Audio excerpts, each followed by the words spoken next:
రూప్ నారాయణపేట వద్ద మానేరు వాగుపై వంతెన నిర్మిస్తే ఓదెల మండలం ప్రజలకు జమ్మికుంట వరంగల్ పోవాలంటే సుమారు 10 కిలోమీటర్ల దూరం తగ్గుతోందని పెద్దపల్లి ఎమ్మెల్యే విజయరమణరావు అన్నారు. పెద్దపల్లి జిల్లా ఓదెల మండలం రూపు నారాయణపేట గ్రామంలో రూపు నారాయణపేట విలాసాగర్ మధ్య మానేరు వాగుపై బ్రిడ్జి నిర్మాణానికి అధికారులతో కలిసి స్థల పరిశీలన చేసిన పెద్దపల్లి ఎమ్మెల్యే చింతకుంట విజయరమణరావు భూ సర్వే త్వరగా చేసి బ్రిడ్జి పనులు ప్రారంభించేలా అధికారులు త్వరగా పనులు పూర్తి చేయాలని ఆదేశించిన ఎమ్మెల్యే ఈ సందర్భంగా ఎమ్మెల్యే మాట్లాడుతూ భూ సర్వే నిర్వహించి త్వరలోనే బ్రిడ్జి పనులకు టెండర్ పిలిచి శంకుస్థాపన చేసుకుందామన్నారు. కార్యక్రమంలో ఆర్ఎండ్బి అధికారులు సర్వేర్లు పాల్గొన్నారు.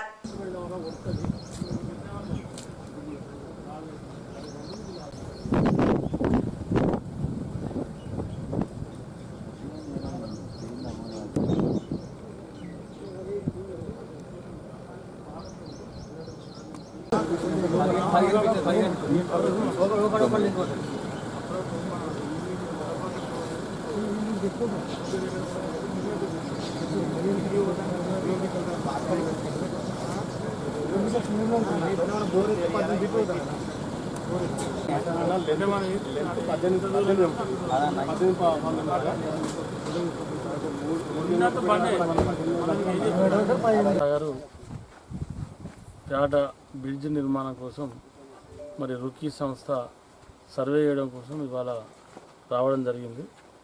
మరి మధుసూదన్ రెడ్డి గారు దానికి ఆ సర్వేకు నాయకత్వం వహిస్తూ ఉన్నారు. వారితో పాటు సంబంధిత ఆర్ఎన్బి డి గారు, ఆర్ఎన్బి జేఈ గారు, మిగతా వారి సిబ్బంది మరి కార్యక్రమంలో పాల్గొన్నటువంటి పేట గ్రామ సోదరులకు, పాత్రికేయ మిత్రులకు మరి ప్రత్యేకంగా ఇవాళ ఇప్పటికే ఇది వర్క్ లేట్ అయింది. మరి వర్క్ తొందరగా కంప్లీట్ కావాలని, ఎందుకంటే మధ్యలో శాసన మండలి ఎన్నికలు చేయబట్టి ఎన్నికల కోడ్ ఉండే, ఆ కోడ్ను దృష్టిలో పెట్టుకొని కొంత 1.5 మంత్ జాప్యం జరిగింది. కానీ ఇవాళ రావడం చాలా సంతోషం. ఎందుకంటే ఇది వర్షాకాలంలో పని నడవదు కాబట్టి ఏదున్నా ఎండాకాలంలోనే ఫుటింగ్ ఇది పిల్లర్ లెవెల్ కొంత పిల్లర్ ఫుటింగ్ కంప్లీట్ చేసుకుంటే మళ్ళీ వర్షాలు పడ్డా కూడా పని నడిచేటువంటి అవకాశం ఉంటుంది కాబట్టి కొంత జాప్యం జరిగింది. అయినా కూడా 1 వీక్ 10 డేస్లో కంప్లీట్ చేస్తామని చెప్పి మధుసూదన్ రెడ్డి గారు చెప్తా ఉన్నారు. చాలా సంతోషం. మరి కంప్లీట్ అయిన తర్వాత వెంబడే మిగతా టెండర్ పిలిచి బ్రిడ్జ్ నిర్మాణ టెండర్ పిలిచి మరి ఆ పని కూడా పూర్తి చేస్తామని చెప్పి ఈ సందర్భంగా తెలియజేసుకుంటాం.